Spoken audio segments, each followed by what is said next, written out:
Guys, welcome back to my channel HS Arts and Doings. അപ്പോൾ ഇന്നത്തെ വീഡിയോയിൽ ഞാൻ ചെയ്യാൻ പോകുന്നത് കുക്കിംഗ് വീഡിയോ ആണ്.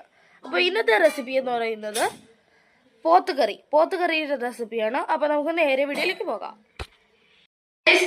പോത്തുകറിക്ക് എടുത്ത് വെച്ചിരിക്കുന്ന ഇൻഗ്രീഡിയൻസ് എന്ന് വെച്ചാൽ വലിയുള്ളി അരിഞ്ഞത്, വെളുത്തുള്ളി ചതച്ചത്, ഇഞ്ചി ചതച്ചത്, ചെറിയുള്ളി ചതച്ചത്, മുളക് അരിഞ്ഞത്, പിന്നെ കൊത്ത്,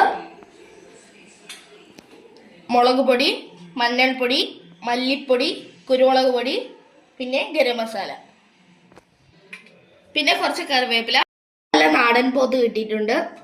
അത് കുറച്ച് മഞ്ഞൾപ്പൊടി, മുളക് പൊടി, കുരുമുളക് പൊടി ചേർത്ത് 5 വിസിലോളം കേൾപ്പിച്ച് വേവിച്ച് വെച്ചേക്കുന്നതാണ്. ഓൺ ചെയ്യാൻ പോവുകയാണ്. ചെയ്തിട്ടുണ്ട്. ഇനി നമുക്ക് വേവിക്കാനുള്ള ഒരു വലിയ ഉരുളി വെക്കാം. നന്നായിട്ട് ചൂടായിട്ടുണ്ട്. ഇനി അതിലേക്ക് നമുക്ക് എണ്ണ ഒഴിക്കാം. ഓക്കെ, എണ്ണ ഇത്രയും മതി. ഇനി ഇത് ഇട്ടേക്കാം. ഓക്കെ, അത് പൊട്ടിയതിന് ശേഷം നമുക്ക് തേങ്ങാക്കൊത്ത് ഇട്ട് കൊടുക്കാം. തേങ്ങാക്കൊത്ത് ബ്രൗൺ കളർ ആവുന്നവരെ നമുക്ക് ഇളക്കി കൊടുക്കാം.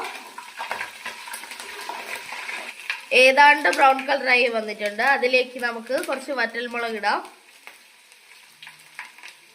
കറിവേപ്പില. ഇതിലേക്ക് ഇഞ്ചി വെളുത്തുള്ളി ചതച്ചത് ഇട്ടിട്ടുണ്ട്. ഇനി നന്നായിട്ട് ഇളക്കി കൊടുക്കാം. ചതച്ചത് ചേർത്ത് കൊടുക്കാം, ഇളക്കി കൊടുക്കാം.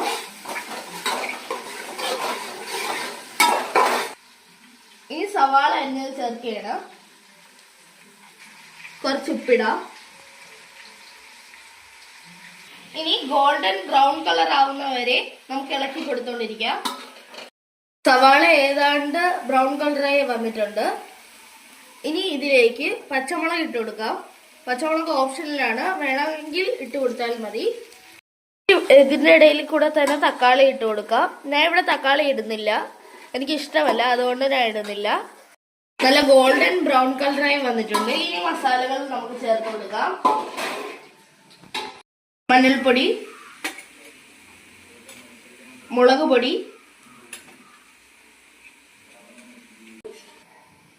ഗരം മസാല, മല്ലിപ്പൊടി, പിന്നെ ഇത്രയും ഇട്ടിട്ടുണ്ട്. ഇനി നമുക്ക് നല്ലോണം ഇളക്കാം. എരിവ് വേണമെങ്കിൽ കുറച്ചും കൂടെ മുളക് പൊടിയും മുളക് കീറിയതും ഇട്ട് കൊടുക്കാം. മസാലകളുടെ ഭയങ്കര മൂത്ത മണം വരാൻ നേരം നമുക്ക് ഇതിന്റെ ഇടയിലേക്ക് പോത്ത് ഇട്ട് കൊടുക്കാം.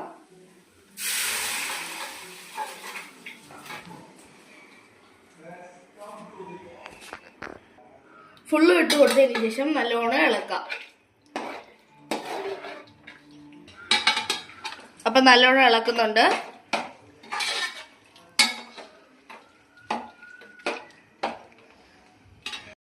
കറിവേപ്പില ഇടാം. എന്നിട്ട് നല്ലോണം ഇളക്കാം.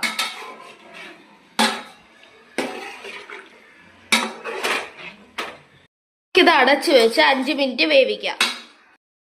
അപ്പൊ ഇത് തിളച്ചു തുടങ്ങിയിട്ടുണ്ട്. ഇനി നമുക്ക് അടച്ചു വെക്കാം.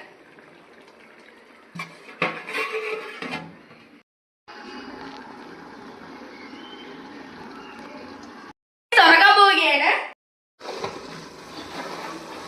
എന്നാ മണമാ!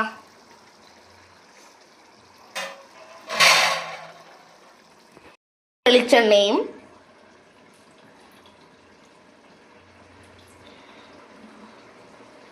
വേപ്പിലയും ഇട്ട് കൊടുക്കുകയാണ്.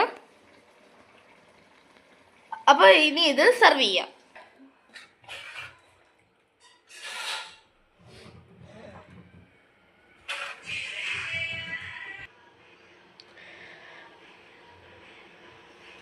അപ്പോൾ ഗൈസ്, വീഡിയോ ഇഷ്ടപ്പെടുമെങ്കിൽ ലൈക്ക് ചെയ്യുക, ഷെയർ ചെയ്യുക, സബ്സ്ക്രൈബ് ചെയ്യുക.